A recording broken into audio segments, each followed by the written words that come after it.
Hello बच्चों, आपका हमारे चैनल हिंदी वाणी में स्वागत है। आज हम पढ़ेंगे कक्षा 8वीं की पाठ्य पुस्तक वसंत भाग 3 का 18वां पाठ।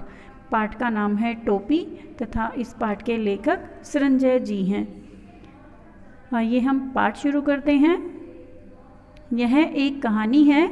एक थी गवरैया यानी नर मादा चिड़िया और एक था गवरा यानी नर चिड़िया। नर और मादा दोनों चिड़ियाँ एक साथ साथ रहती थी। दोनों एक दूसरे के परम संगी। परम संगी का अर्थ होता है हमेशा साथ रहने वाले। जहाँ जाते जब भी जाते साथ ही जाते, साथ हंसते साथ रोते, एक साथ खाते पीते, एक साथ सोते। भिन्नसार होते ही खोते से निकल पड़ते, दाना चुगने और छुटपुटा होते ही खोते में आ घुसते। भिन्नसार का अर्थ होता है प्रातःकाल और छुटपुटा का अर्थ है शाम का समय, जब पक्षी अपने घोंसले में लौट रहे होते हैं उसे छुटपुटा कहा गया है। और खोते का अर्थ है घोंसला, यानी सुबह होते ही दोनों पक्षी एक साथ अपने घोंसले से निकल पड़ते दाना चुगने, और जैसे ही शाम होती वो वापस अपने खोते में या घोंसले में आ घुसते। थकान मिटाते और सारे दिन के देखे सुने में हिस्सेदारी बटाते। एक शाम गवरैया बोली, आदमी को देखते हो कैसे रंग बिरंगे कपड़े पहनते हैं, कितना फबता है उन पर कपड़ा। खाक फबता है, गवरा तपाक से बोला।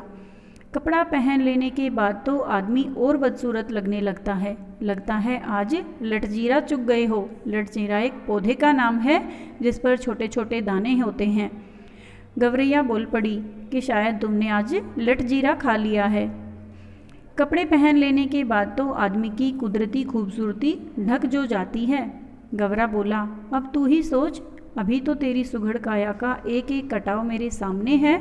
रोवे रोवे की रंगत मेरी आंखों में चमक रही है। अब अगर तू मानुस की तरह खुद को सरापा ढक ले तो तेरी सारी खूबसूरती ओझल हो जाएगी कि नहीं। सरापा एक ऐसा कपड़ा होता है जिसे सर से लेकर पैर तक पहना जाता है, जिसमें पूरा शरीर छुप जाता है। और ओझल का अर्थ है गायब हो जाना। गवरा कह रहा है कि अगर तुम सरापा पहन लो, सरापे से अपने शरीर को ढांक लोगी या ढक लोगी, तो तुम्हारी सारी खूबसूरती हमारी आंखों के सामने से ओझल हो जाएगी, छुप जाएगी। कपड़े केवल अच्छा लगने के लिए नहीं, गवरैया बोली, मौसम की मार से बचने के लिए भी पहनता है आदमी। यानी केवल शरीर को ढकना ही नहीं, बल्कि जो सर्दी गर्मी और वर्षा उससे बचने के लिए भी मनुष्य कपड़े पहनता है। तो समझती नहीं, गवरा हंसकर बोला। कपड़े पहन पहन कर जाड़ा गर्मी बरसात सहने की उसकी सकत भी जाती रही है। सकत यानी शक्ति। और इस कपड़े में बड़ा लफड़ा भी है, यानी बहुत उलझन भी है। कपड़ा पहनते ही पहनने वाले की औकात पता चल जाती है। औकात का अर्थ है हैसियत, यानी जो जैसे कपड़े पहनता है उसकी हैसियत वैसी ही होती है। आदमी की हैसियत में भेद पैदा हो जाता है, फिर भी आदमी कपड़ा पहनने से बाज नहीं आता। गवरैया बोली, नित नए नए लिबास सिलवाता रहता है। लिबास का अर्थ है अलग अलग तरह के कपड़े, यानी व्यक्ति अपनी हैसियत और अपनी धन दौलत या मान सम्मान के अनुसार हर रोज़ नए नए प्रकार के वस्त्र सिलवाता रहता है और पहनता रहता है।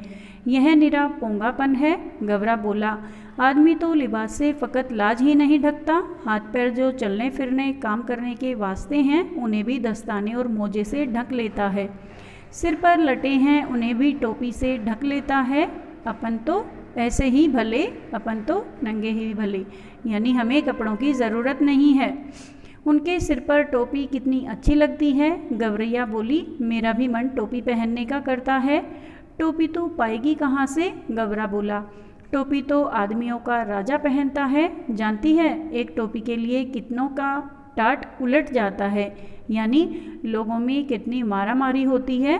केवल एक टोपी के लिए लोग एक दूसरे के दुश्मन बन जाते हैं और पता नहीं कितने ही युद्ध करने पड़ते हैं। जरा सी चूक हुई नहीं कि टोपी उछलते देर नहीं लगती। अपनी टोपी सलामत रहे इसी फिक्र में कितनों को टोपी पहनानी पड़ती है। मेरी मान तो तू इस चक्कर में पड़ ही मत।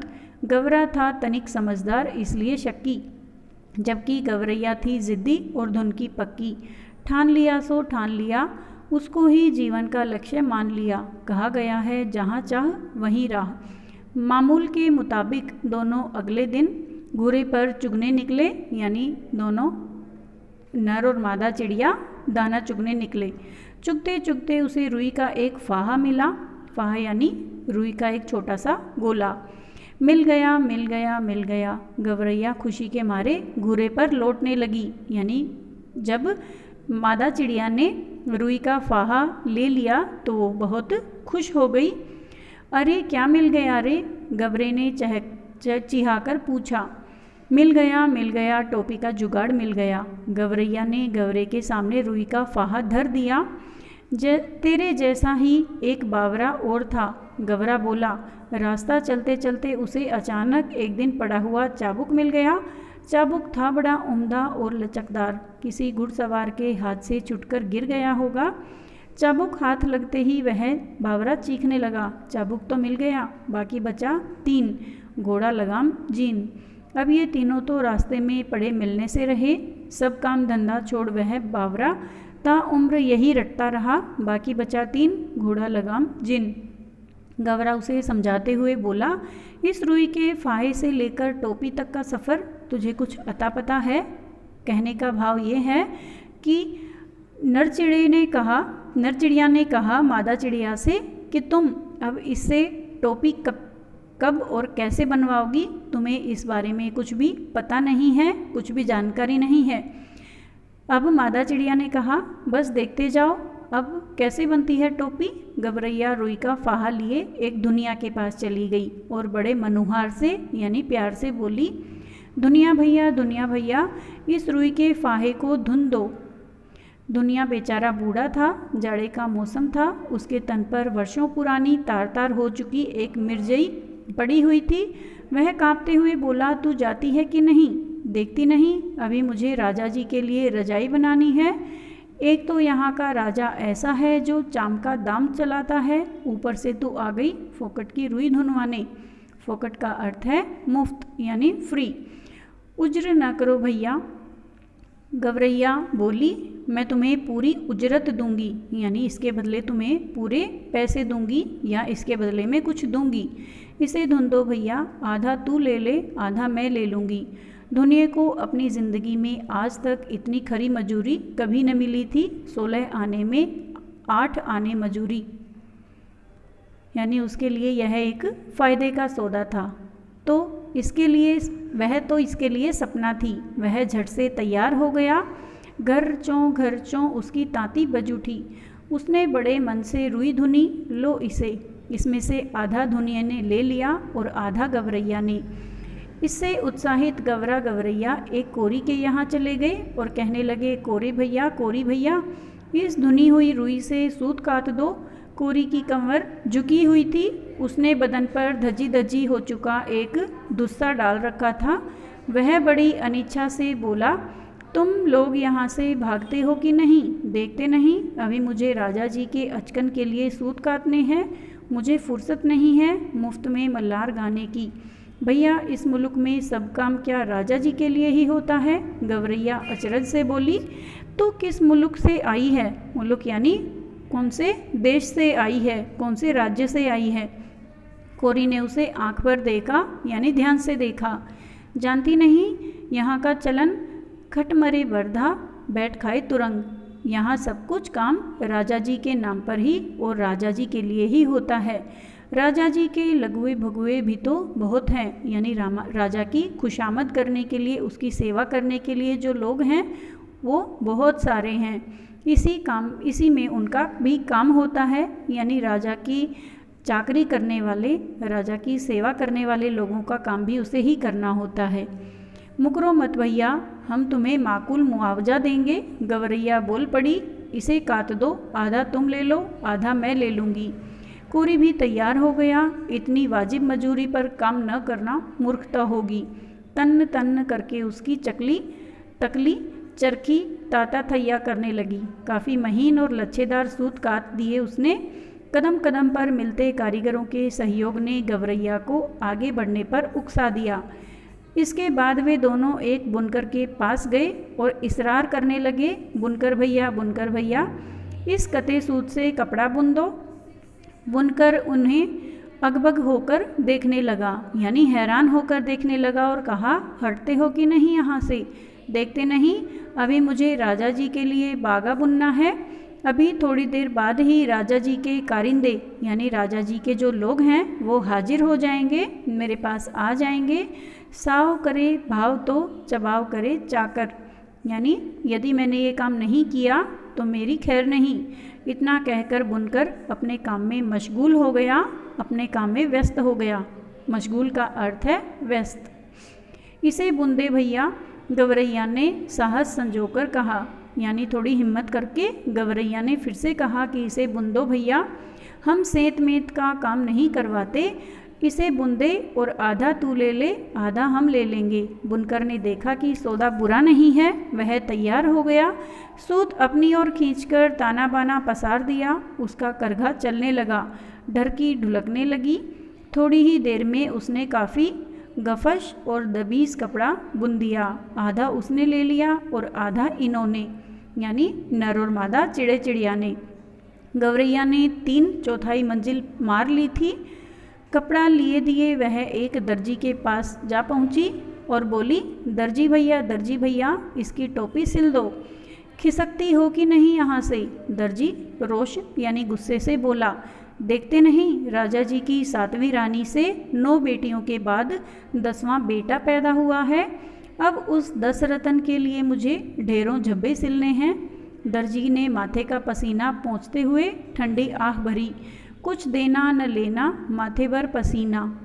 हम तो भैया बेगार में कुछ करवाते नहीं। गवरैया बोली, इस बुने कपड़े की टोपी सिल दो, बल्कि 2 टोपियाँ सिल दे, एक तू ले ले, एक हम ले लेंगे। मुँह मांगी मजूरी पर कौन मुझी तैयार न होता।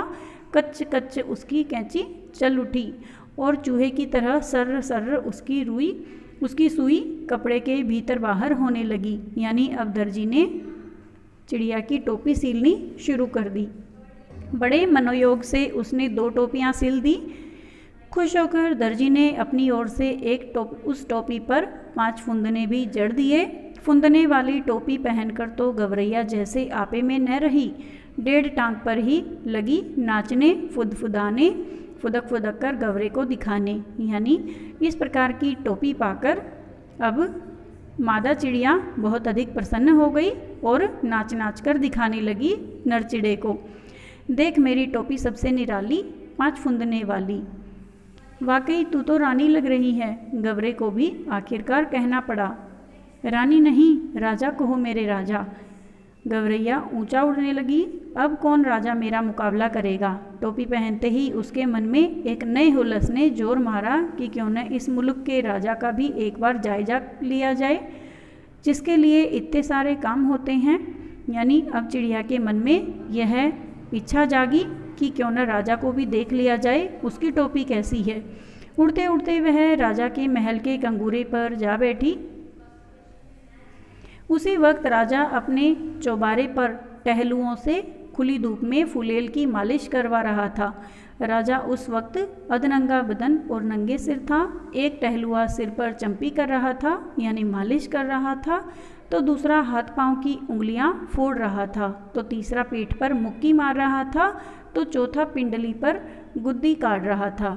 गवरैया कंगूरे पर से ही चिल्लाई, मेरे सिर पर टोपी और राजा के सिर पर टोपी नहीं, राजा के सिर पर टोपी नहीं। इस प्रकार चिड़िया चिल्लाने लगी। मालिश करवाते राजा की नज़र गवरैया से टकरा गई। गवरैया के सिर पर फुंदनेदार टोपी देखकर उसकी अकल चकरा गई, यानी राजा बहुत हैरान हो गया। वह तो लगातार रटे ही जा रही थी, मेरे सिर पर टोपी, राजा के सिर पर टोपी नहीं, अरे कोई मेरी टोपी लाओ जरा जल्दी। राजा दोनों हाथों से अपना सिर ढकते हुए चिल्लाया। टोपी आ गई, राजा ने झट से पहन भी ली। देख रही फदगुद्दी, मेरी टोपी में 5 फुंदने।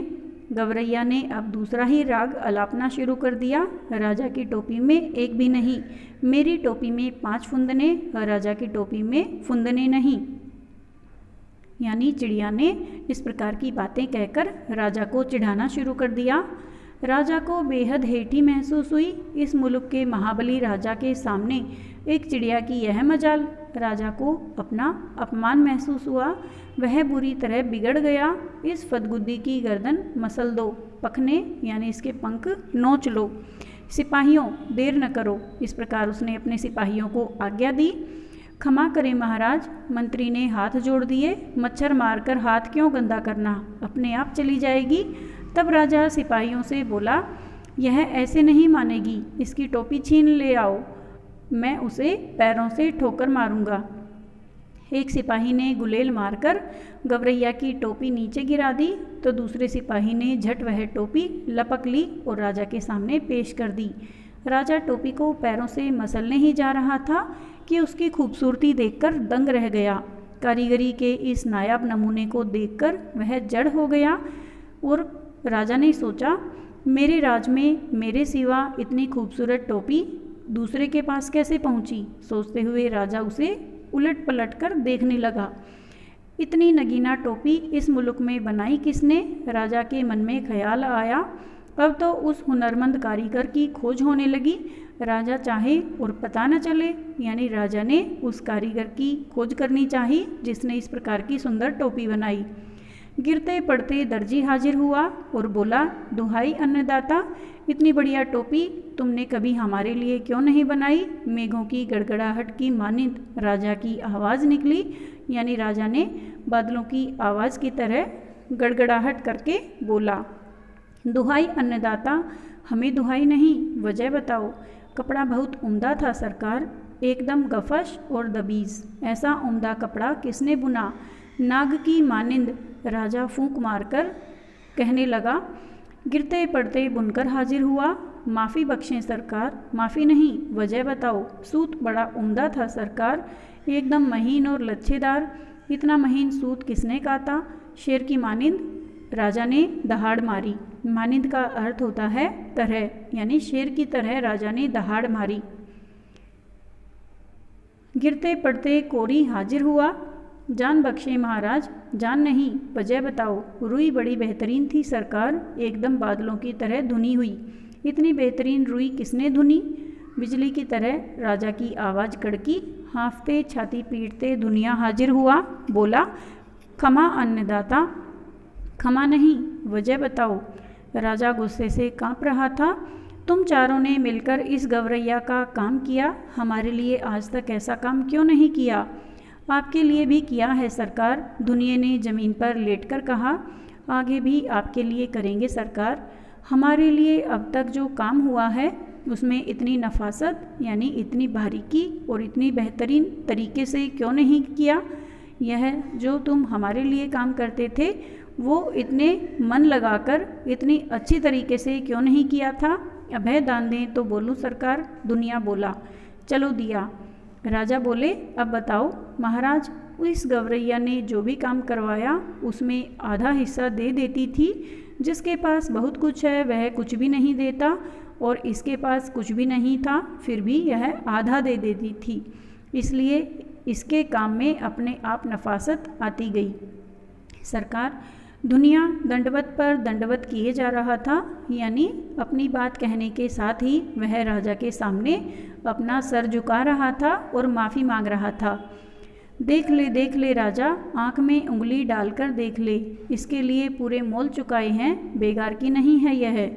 गवरैया फिर चिल्लाने लगी, यह राजा तो कंगाल है, निरा कंगाल, इसका धन घट गया लगता है, इसे टोपी तक नहीं जुड़ती, तभी तो इसने मेरी टोपी छीन ली। इस प्रकार की बातें गवरैया फिर से चिल्लाने लगी। राजा तो वाकई अकबका गया। एक तो तमाम कारीगरों ने उसकी मदद की थी, दूसरे इस टोपी के सामने अपनी टोपी की कमसूरती, यानी जब राजा ने देखा कि सभी कारीगरों ने गवरैया की मदद की है और उसकी टोपी राजा की टोपी से बहुत अधिक सुंदर बनाई है। तीसरे खजाने की खुलती पोल, यानी राजा के ऐशो आराम के कारण, राजा के बहुत ज़्यादा उपभोग के कारण जो खजाना है वो खाली हो चुका था। बहुत सख्ती से लगान वसूलने के बाद भी राजा का खजाना खाली ही रहता था। इतना ऐशो आराम, इतनी लश्करी, इतने लवाजिमे का बोझ खजाना संभाले भी तो कैसे। यानी राजा को महसूस हुआ कि उसके ऐशो आराम के लिए सारे राज्य का जो धन है वो गंवाया जा रहा है, उसका जो खजाना है वो खाली होता जा रहा है। तमाम लोग निकल आए थे यह तमाशा देखने। मंत्री ने होले से कहा, यानी धीरे से कहा, यह मुफ्फट तो महाराज को बेपर्दा करके ही दम लेगी। मंत्री ने धीरे से कहा कि यह चिड़िया तो महाराज के सारे ही भेद खोल देगी। राजा तो खुद घबरा रहा था, झट से बोल पड़ा, इसकी टोपी वापस कर दो। सिपाहियों ने कहना माना। टोपी वापस कंगूरे की ओर हवा में उछाल दी गई। गवरैया ने फिर से टोपी पहन ली और उड़ उड़ कर कहने लगी, यह राजा तो डरपोक है, निरा डरपोक, मुझसे डर गया, तभी तो इसने मेरी टोपी लौटा दी। कौन इस मुंह फट के मुँह लगे? क्यों मंत्री जी? यह कहकर राजा ने अपनी टोपी कसकर पकड़ ली। बच्चों, इस पाठ में हमने यह समझा और पढ़ा है कि एक चिड़िया है जो टोपी पहनना चाहती है, टोपी बनवाना चाहती है। इसके लिए वह सभी कारीगरों के पास जाती है और जो कुछ भी उसके पास है, जो उसके पास सबसे पहले जो रुई थी, रुई का फाहा उसे मिला था, वह उसमें से आधा दे देती है और जितने कारीगरों के पास जाती है सबको आधा आधा सामान देती जाती है। और इस प्रकार दर्जी उसके लिए टोपी सील देता है जो बहुत सुंदर बन जाती है। जब राजा इस टोपी को देखता है तो वह भी लज्जित हो जाता है, क्योंकि किसी भी कारीगर ने आज तक राजा के लिए इतनी सुंदर टोपी नहीं सीली थी। इसका प्रमुख कारण यह था कि राजा जो था वो बहुत अधिक अय्याश था। कहने का भाव यह है कि राजा अपने प्रजा का ध्यान नहीं रखता था, उसका सारा धन केवल उसके ऐशो आराम के लिए ही प्रयोग किया जाता था, जिसके कारण लोगों का जो काम था, काम करने का जो तरीका था, उसमें उत्साह नहीं रह गया था। बच्चों, आप सबको पता है यदि हम कोई काम करते हैं और उसके बदले में हमें कोई मेहनताना ना मिले, कोई हमारी प्रशंसा ना करे, तो हमारा काम करने का जो मन है वो धीरे धीरे कम होने लगता है। हमारी जो रुचि है अपने काम को ठीक तरीके से और बेहतरीन तरीके से करने की, वो हमारी रुचि कम होने लगती है। इसी प्रकार से राजा ने यह जान लिया कि जो कारीगर चिड़िया को सहयोग कर रहे थे, जिन कारीगरों ने टोपी सीलने में चिड़िया की मदद की थी, वो सभी कारीगर चिड़िया से सही मेहनताना या सही मजदूरी प्राप्त करके ही उन्होंने यह काम किया था। यदि कोई अपने काम के बदले किसी को कुछ नहीं देता है या केवल उसके ऊपर दया ही करता है तो वह सही नहीं रहता, बल्कि जब हम कोई काम करते हैं उसको बेहतरीन तरीके से करते हैं तो उसकी हमें सही कीमत मिलनी चाहिए, तभी हमारा काम बेहतरीन तरीके से हो पाता है और हमारा मन भी संतुष्ट हो पाता है। उम्मीद है बच्चों आपको यह पाठ समझ में आ गया होगा। अगले भाग में हम इस पाठ से लिए गए अभ्यास के प्रश्नोत्तर पढ़ेंगे। आपको यदि हमारा यह वीडियो समझ में आ गया, अच्छा लगा, तो आप इसे अपने दोस्तों के साथ ज़रूर शेयर करें। यदि कोई सुझाव है तो आप हमें कमेंट करके बता सकते हैं। धन्यवाद।